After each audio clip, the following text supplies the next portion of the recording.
Sir, how are you? I'm good. How are you? Much better than last time. So just to start with, I was just going through some of your writings that you had shared with me previously, and something that stuck to me was one on observing things, listening, and how to pause before saying anything, and how to observe. So, and at the first instance, one thing that came to my mind at then was when I was young and I had just started working, and clients' brief are something that you go for almost every week, or even twice or thrice a week for some briefs, where most of the agencies are there in a round table and client is briefing. And me being very over enthusiastic in those times, I would start conversing rather than listening to the briefs. I would start throwing ideas then and there. And somebody, I don't remember who, but at some point during that period, somebody pointed that out to me, that what you are doing is two. One, you are not taking the full briefs. Second, you are giving out your ideas to all the agencies. Absolutely. That's So, and yeah, that stuck to me. And nowadays, when I'm in a brief where there are other agencies, I never speak. Not now, since then. I almost just take the brief. If I have any doubts on the brief, I'll ask a question. Otherwise, I will not give any ideas. I will not throw any new thing. And I will not even ask something which I feel they have not said. I have understood. Others may not have. So that's how I built myself with that thought. And yeah, I really liked your take on that. So if you can share that with our viewers and give us the deep insight on observance, listening, and then pausing before talking. I think what we would, I would like to build on is that the observation part of it. Why it is important? Why is it necessary? And why does it happen that most of the time we jump guns and try to come to a conclusion or try to give our opinion, express our opinion very freely? That's right. That's perfect. Absolutely, there's nothing wrong in that. But sometimes it is not desirable. Why?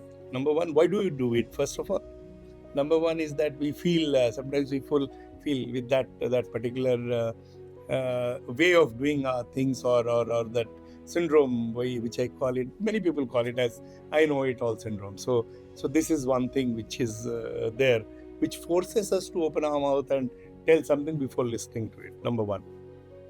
Number two is that also another thing is that there is some sort of complex within us. So I would like to be known as that, oh, I'm the one who has understood it correctly. Number two, it could be also that, oh, I'm the first one who is expressing on it.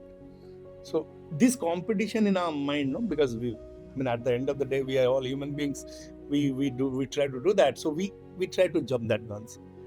But again, it has been told umpteen times. Every time it has been told to us, God has given us 2 ears and 1 mouth to speak. Why? Why this is double? Because we have to hear the max. We have to listen to people. We have to listen to the nuances, what is being told. I think when you are observing somebody in silence, and when you are really truly listening to somebody, you listen to the inner senses as well. So that's very important. And whether it is a very regular thing of some briefing going on, or some instructions being passed out, in everything there are some things which is hidden, which one has to observe very well. And before you really sort of open your mouth, you have to be very sure that you have got it right. So I always believe, I keep on saying everybody that whenever somebody is speaking to you, not only you listen to him or her very carefully, you also show your intent in listening. Then the person who is also on the other side is opening up and is able to see that you are intent on listening to him or her. I think many times I have given that example of my erstwhile GM listening to me when I was very angry, went and sat down with him, and he listened to me.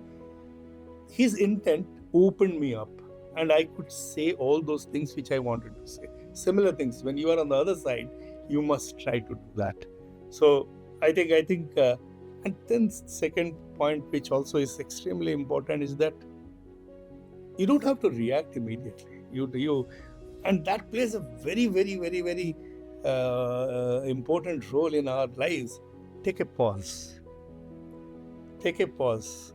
Introspect. Take quickly. The pause could be of 5 seconds, 10 seconds, and it could be of 30 seconds. As they say, very important thing is it's a pregnant pause. So that pause can be slightly elongated.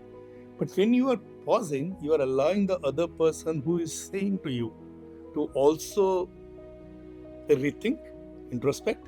You are also allowing yourself to really observe whatever has been. So that's why my point always has been that do pause before you speak, and be very keen, be very intent on listening to people, and listening with a proper intention of listening to the person concerned.